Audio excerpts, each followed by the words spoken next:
maamulka degmada Xamarweyne ee gobolka Banaadir ayaa kulan looga hadlayay dardargelinta barnaamijka darisaynta iyo sidii bulshadu ay ugu qayb qaadan lahaayeen ka shaqaynta horumarka arrimaha ammaanka soo celinta bilicda degmada kula qaatay shacabka ku nool waxyaha kala duwan ee degmada Xamarweyne ee gobolka Banaadir darisaynta oo door weyn ka qaadata kor u qaadida howlaha lagu soo celinayo bilicda arrimaha ammaanka degmada ayaa waxa lagula dardaarmay dadkii ka soo qayb galay inay xoojiyaan howlaha kala duwan ee looga adeegayo bulshada gudoomiyaha ururka dhalinyarada degmada Xamarweyne ee gobolka Banaadir Cali Axmed Sheekh Cali Aaw ayaa tilmaamay in mar walba ka dhalinyaro ahaan ay u taagan yihiin ka shaqaynta horumarka degmada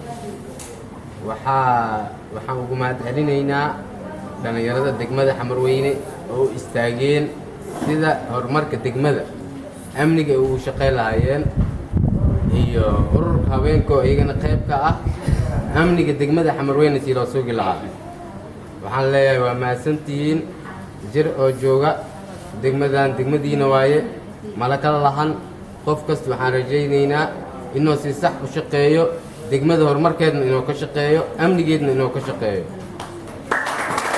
gudoomiye ku-xigeenka ururka haweenka degmada Xamarweyne Xasan Cali Abuukar ayaa ku boorisay haweenka Soomaaliyeed ee ku nool degmada Xamarweyne inay ka shaqeeyaan horumarka degmada waa dadka maalintiina soo jeeda habeenkiina soo jeeda ayadoo ku mashquulsan guriga ee haddana waxay leedahay 4 indhood oo horay ah iyo 4 indhood oo gadaal ah gudoomiye ku-xigeenka arrimaha siyaasadda iyo amniga degmada Xamarweyne Maxamed Axmed Iidow macalin Iidow ayaa ku dhiirigeliyay bulshada ku nool degmada Xamarweyne inay ka shaqeeyaan nabadda iyo horumarka degmada Xamarweyne marka labaad barnaamijka amniga iyo darisaynta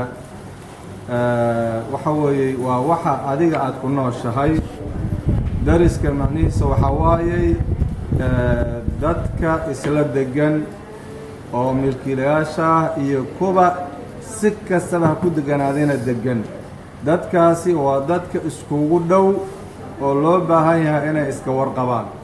markii diriskaasi uu dhisan yahay oo 10 u dhisan yahay